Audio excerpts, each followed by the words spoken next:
Right, so about a month ago, I was invited to Take-Two Interactive's office in Sydney, all to check out an early preview build for Borderlands 4, which is due for release later this year in September. Yeah, the latest in the long-running cel-shaded shooter series, one that has you going around shooting alien creatures and people lacking in moral fiber in the face.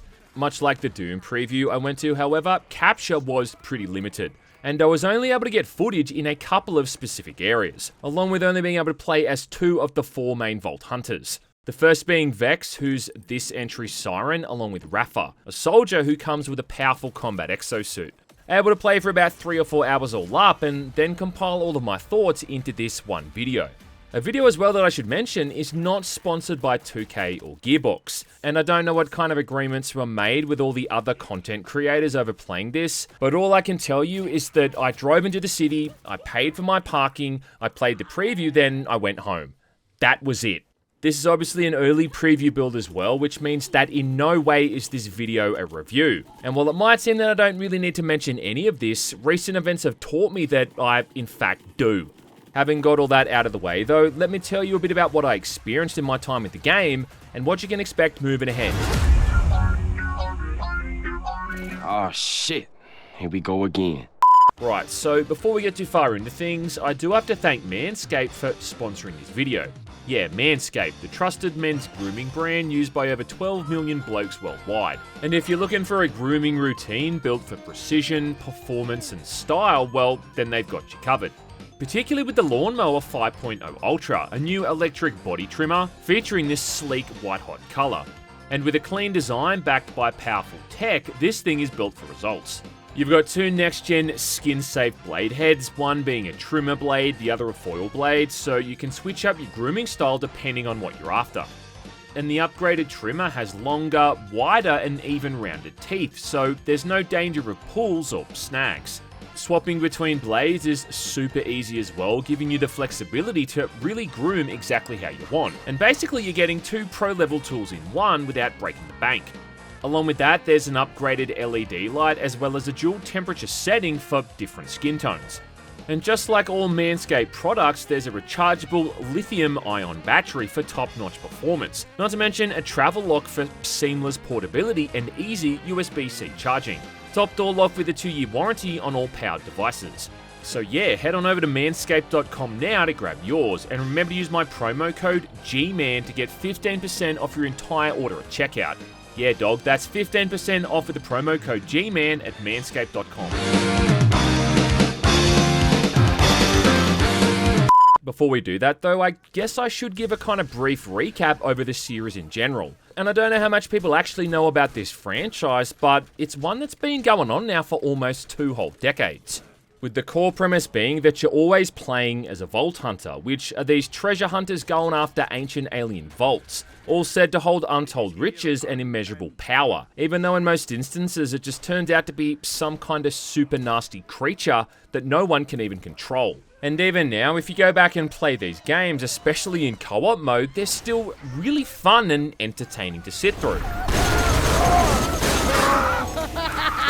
Now, the first and the second game in 2009 and then 2012 was set on the planet Pandora. The pre-sequel in 2014 was then set on Pandora's moon Elpis, and the third game was set on multiple planets. And then now with this fourth game, it takes place in a whole new location yet again. This time at a place called Kairos, which has been kept literally hidden away by a powerful deity known as the Timekeeper.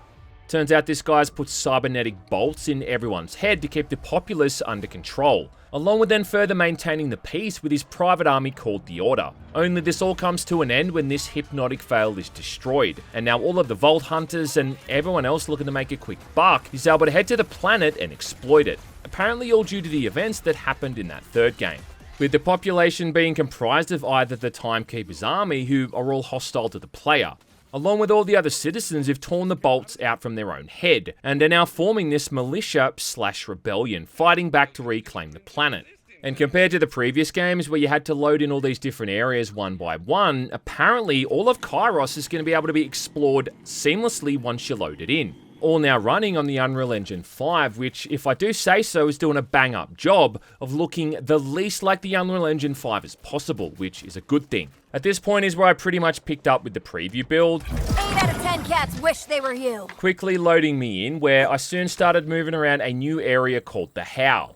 Yeah, not exactly like a riveting backdrop, just a pretty standard looking field/desert, given the task of heading to the nearby Outbanders headquarters. And with there not really being all that much to actually do on the map at this point, I more or less just beeline straight for the objective. Not without quickly taking a look at my player's skills and inventory though.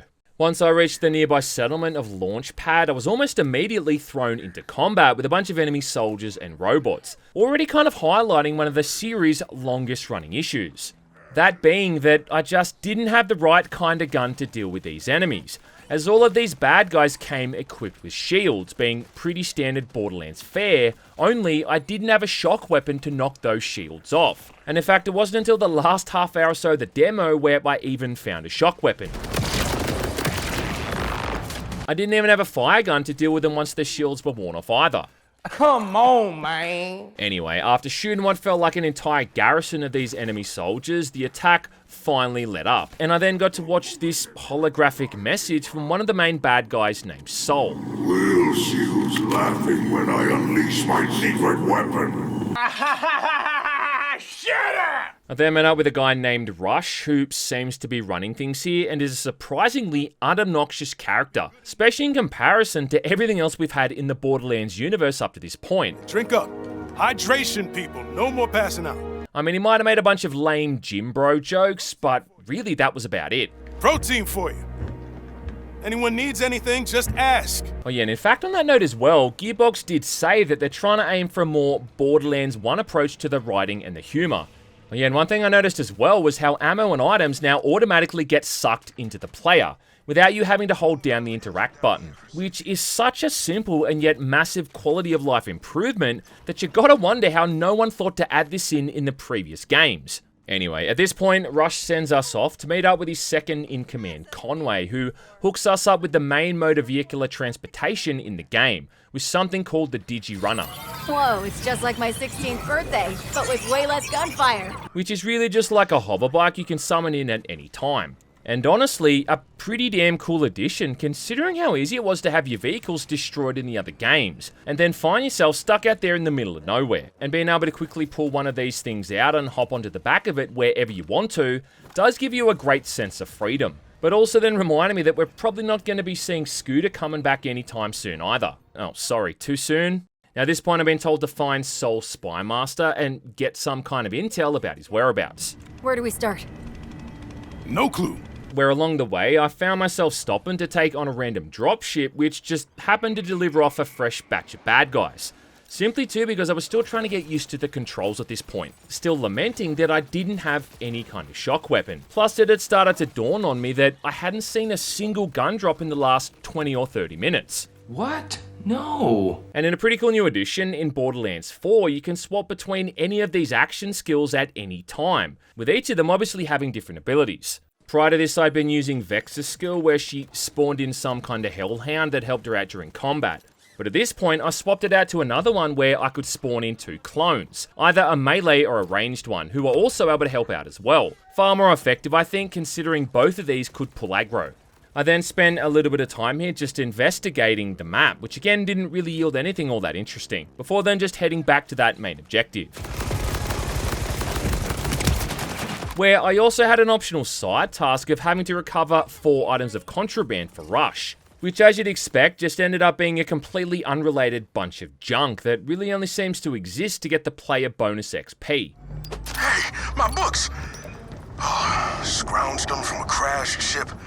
Same series I used to read back home. This section, however, does show off one of the new mechanics as well, which is the grappling hook. An item that's about 4 or 5 years too late to the party, but nevertheless has some handy benefits during combat. I mean, for starters, you can just use it to grapple to higher vantage points, using these very specific grappling spots. But then it's also super handy for grabbing explosive barrels from a distance to then lug them right at enemies. What is happening with your face area? Plus, I finally found a half-decent gun here. Finally, which was a Jacobs revolver that had the bonus where critical shots would ricochet to nearby enemies. Honestly, you're And even though trying to hit things here with a mouse that was the size of a pizza roll was super tricky, I could see how a gun like this would be really fun if I was more comfortable with the setup. I feel different. So from here on in, I was definitely starting to feel like I was getting back into that groove, even leveling up yet again, which always has that result of making you want to keep on playing. You know, to put that points into the next skill tree and gain that incremental improvement. To top it off, I even found a pretty damn decent sniper rifle as well, which had the same effect as the revolver, chaining critical hits to nearby enemies, which was even more effective given how much extra damage the rifle did. And this is the stuff that felt the most like Borderlands, reminding me that when you take out all of the stupid memes and the pop culture references and just let the player shoot things with fun guns, well, this series can absolutely still have its moments. However, all of that changed when I got to the boss fight against Horace the Spy Master, which quickly reminded me, yet again, just how unfun the shooting in these games can be when you've really brought a knife to a gunfight.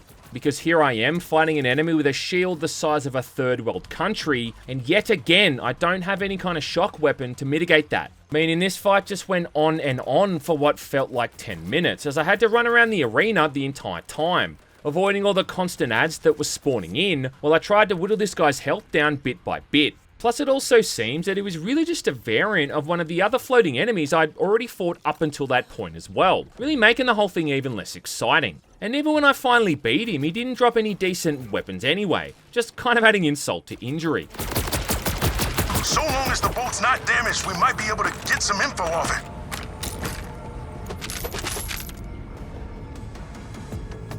My disappointment is immeasurable, and my day is ruined. That is actually how I felt about the guns here in general. I mean, it was like I'd come across a weapon out there in the environment, and it'd look pretty decent just based off the stats. But then I found that when I'd use it during combat, the whole thing felt about as effective as trying to nail down tent pegs with a Frankfurt sausage. Anyway, at this point, the story has me collecting the bolt from Horace's head, and then going off to the other side of the map to collect bolt scanner parts, so we can read the guy's mind and find out what he and Sol were all planning, or something. But what ensued was probably where I enjoyed myself the most during the entire preview, as I just got to get into all of these random gunfights with enemies along the way. Sending like whoa. I mean, I even ran into a few psychos along the way. Classic. Love you.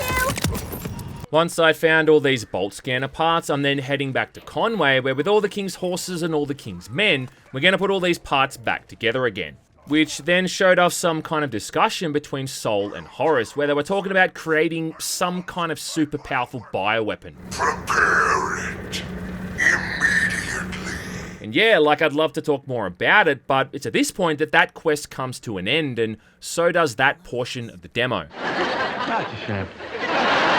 I did, however, run around the map for a little bit longer here, just investigating a few things here and there, and looting random weapon chests that I came across. And I even came across Claptrap at one point too, with there being a whole side mission where he wanted me to go off and find some kind of a mysterious portrait that he'd lost. I'm putting you on a final mission, recovering assets stolen from my shack/headquarters. At this point though, we had to swap over to a later game save file and a higher level character, which let us check out one of the many vaults in the game, and I guess just out of curiosity, I thought I'd swap over to Ruffa at this point to see what that guy was like, who, a lot like Vex, has 3 different trees which affect what action skill you're gonna get.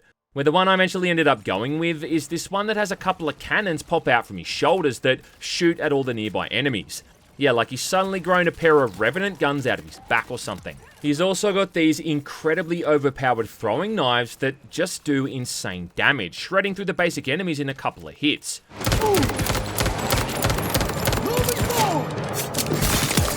Which is a good thing considering there was an absolute shitload of them in this new area. And yeah, like I don't know if it was because I swapped characters or just that the jump was so humongous between each section. You know, considering the enemies in the first part were around level 6 or so, but now they're all around their 20s.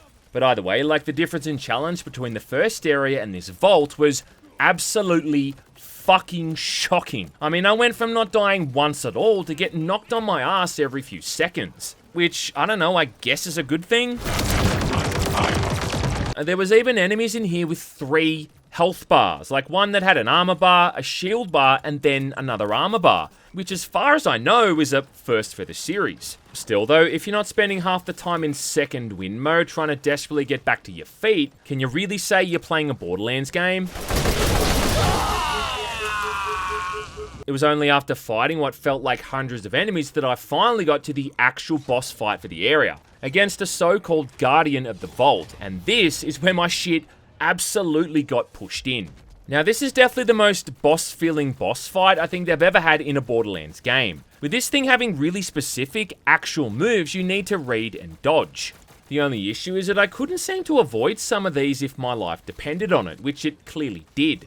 I mean, there was like one point where you need to grapple around the edge of the arena, for instance, because it does some kind of toxic attack that makes the ground damaging to stand on, which was simple enough to identify. But as for those other attacks, like one where it grabs you with its tail and then smacks you into the air, they just seem to have no rhyme or reason. Now, I did speak to someone from Gearbox and they mentioned that this fight was made purposefully tough for the preview build, to I guess try to show players what kind of challenge they'd have in the final game. And with gear better suited to your personal playstyle, not to mention a better understanding of the Vault Hunter's skills, this probably would have been a lot easier. Either way though, I just spent this entire segment eating my own shit, and really having the game take a huge dump on me over and over.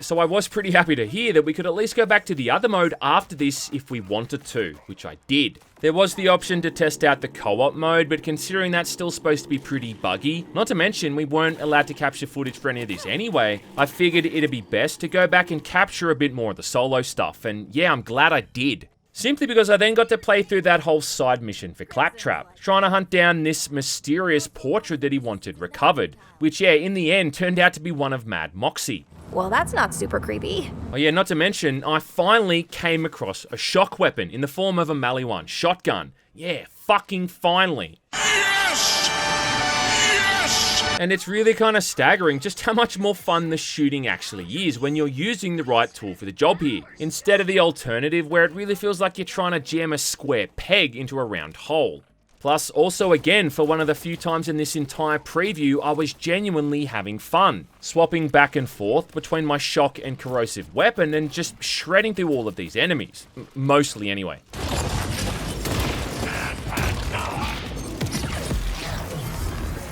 I mean, I did die at a few points and have to spend 2 minutes running all the way back to where I was up to, because apparently there was no checkpoints during any of those previous areas. But I think this all shows yet again just how much Borderlands still shines, when you're out there just messing around and checking out all the side content.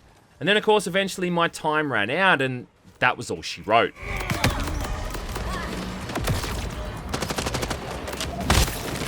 And I guess overall the main question is, you know, what's the verdict? Like, is Borderlands 4 gonna shake up the gaming industry to its core and totally reinvent the wheel? No! Well, no, but I mean, then again, it never really did any of that to begin with. The way that I'd summarize the entire series is one that's focused around being a looter shooter primarily, with RPG elements and then tongue-in-cheek writing and humor on top of everything else. And I'd say that off the 3 hours I spent with it, that's definitely the same kind of vibe I got here. Which in some ways is its biggest strength, but then in other ways also its biggest detriment, because at the end of the day, you still can't help but shake the feeling that this is just the same Borderlands game we've played 4 times already, or I don't know, 5 times if you want to include Tiny Tina's game. I mean, yeah, like they might have added in a grappling hook, a double jump, and the ability to summon in your little hoverbike whenever you want. But the shooting, the movement, and the overall gameplay loop is really the same now in 2025 as it was all the way back in 2009.